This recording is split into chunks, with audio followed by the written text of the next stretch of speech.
Polisi menggelar pengumpulan barang bukti di lokasi ledakan dan kebakaran dekat SPBU Jalan Margomulyo, Surabaya, Jawa Timur. Kegiatan olah TKP untuk mengetahui penyebab pasti ledakan.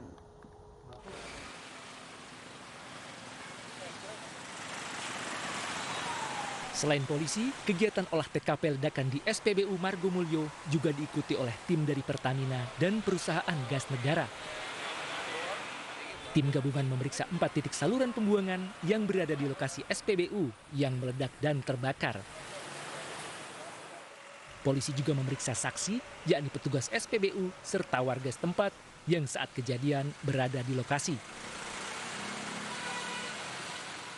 Dari hasil sementara olah TKP, petugas Satreskrim Polrestabes Surabaya menemukan adanya tekanan gas dari bawah tanah. Sudah kita lakukan pengambilan sampel, kemudian kita akan turunkan tim lab dari laboratorium forensik Polda Jatim untuk mengetahui apa sih penyebabnya dari terjadinya ledakan-ledakan itu, letusan-letusan ya. Hingga saat ini Polrestabes Surabaya dan Polda Jawa Timur masih mendalami terjadinya ledakan dan kebakaran di SPBU Margomulyo, Surabaya.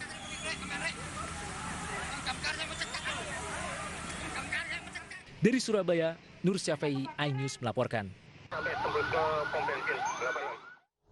Sebelumnya pemirsa, ledakan terjadi di dekat SPBU Jalan Margomulyo, Tandes, Surabaya, Jawa Timur. Ledakan yang disertai kobaran api membuat warga dan karyawan SPBU panik.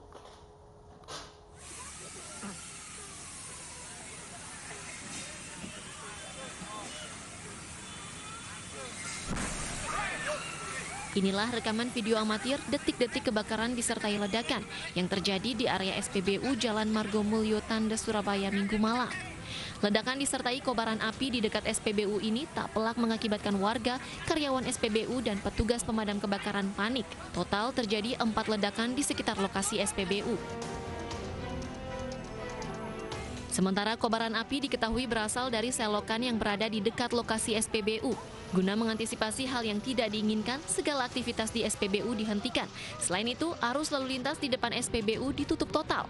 Belasan mobil pemadam kebakaran Pemkot Surabaya dikerahkan untuk memadamkan api, termasuk alat berat untuk membongkar selokan tempat kobaran api muncul. Petugas dari perusahaan gas negara juga diturunkan untuk mencari penyebab ledakan dan kebakaran. Untuk saat ini bagaimana dan apa yang terjadi, kita belum tahu semua. Dari PMK yang mau membuka selokan juga belum tahu.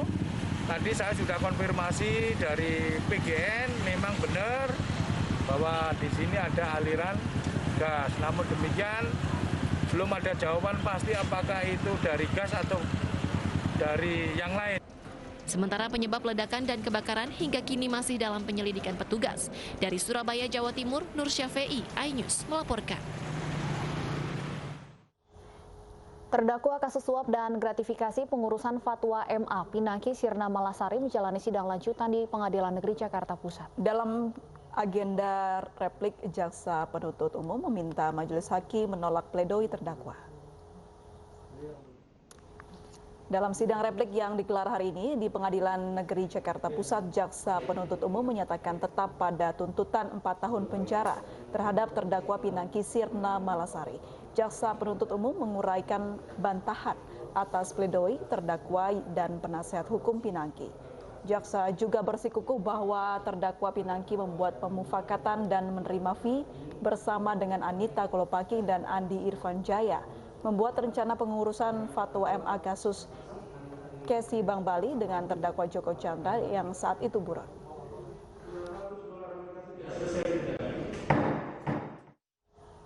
Pemirsa, turis asal Rusia yang sempat viral setelah terjun ke laut sambil mengendarai sepeda motor akhirnya dideportasi. Selain melanggar izin tinggal, Sergei Kosenko juga didapati menggelar pesta di tengah pandemi COVID-19.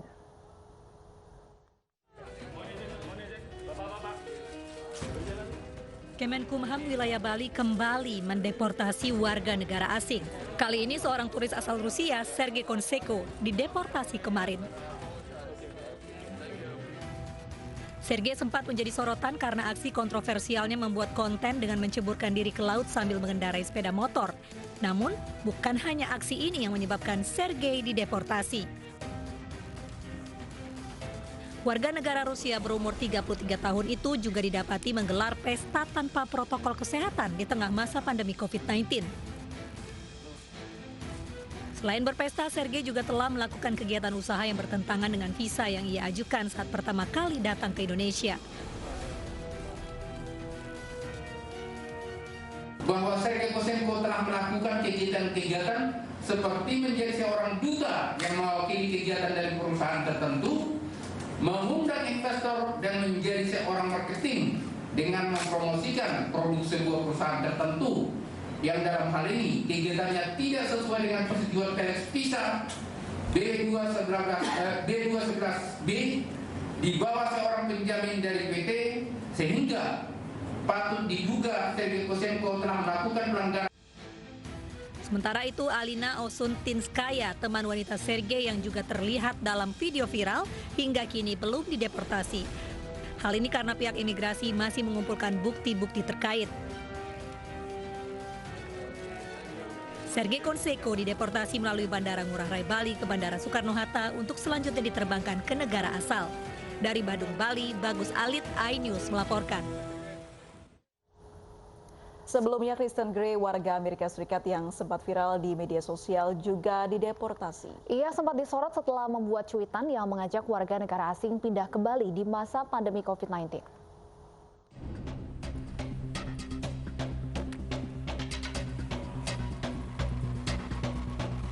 Kantor Kemenkumham wilayah Bali mendeportasi 2 warga negara Amerika Serikat, Kristen Gray dan pasangannya Saundra Michelle Alexander. Usai mengemasi barang-barangnya dari villa yang mereka tempati, Kristen dan Saundra kembali dikawal petugas menuju kantor imigrasi Denpasar. Sebelumnya, Kristen dan Saundra telah menjalani tes PCR di Rumah Sakit Bali Bandara dan dinyatakan negatif COVID-19. Kristen dan pasangannya dideportasi melalui Bandara Ngurah Rai Bali menuju Jakarta dan selanjutnya langsung diterbangkan ke Los Angeles, Amerika Serikat. Kristen Gray menjadi perbincangan warganet setelah membuat cuitan di akun Twitternya untuk mengajak warga negara lain datang dan pindah ke Bali. Kristen Gray juga menyebut dirinya memiliki trik dan agen visa khusus yang bisa memberikan kemudahan masuk ke Indonesia di tengah pandemi COVID-19. Selain itu, dalam cuitannya, Kristen Gray menyebut biaya hidup di Bali murah, nyaman, dan ramah bagi kaum LGBT. Dari Denpasar, Bali, Aris Wiyanto, iNews melaporkan. Pemirsa, berada di wilayah perbatasan, Kota Batam di Provinsi Kepulauan Riau memiliki potensi bertajuk border tourism atau pariwisata perbatasan. Salah satunya tempat wisata Nongsa Point Marina. Di lokasi ini wisatawan akan disuguhkan panorama alam yang eksotis di Kota Batam.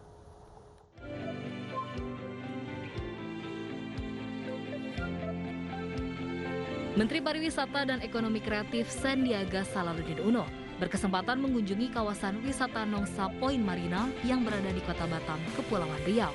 Menparekraf berkeliling untuk menyaksikan langsung pemandangan di Nongsa Point Marina. Deretan yacht yang terparkir di dermaga dan keindahan lautnya membuat pemandangan di Nongsa Point Marina semakin menakjubkan. Lokasi wisata ini tidak kalah dengan negara tetangga. Beragam fasilitas mewah yang ditawarkan bisa memanjakan wisatawan saat berlibur. Kita ingin Nongsa Point Group ini bisa menjadi satu center of excellence untuk pariwisata dan ekonomi kreatif. Jadi sebagai talent pool, platform, institusi yang bisa nanti juga mensuplai. Menparekraf juga mengunjungi area industri kreatif Kinema Infinite Studio yang berada di area Nongsa Digital Park.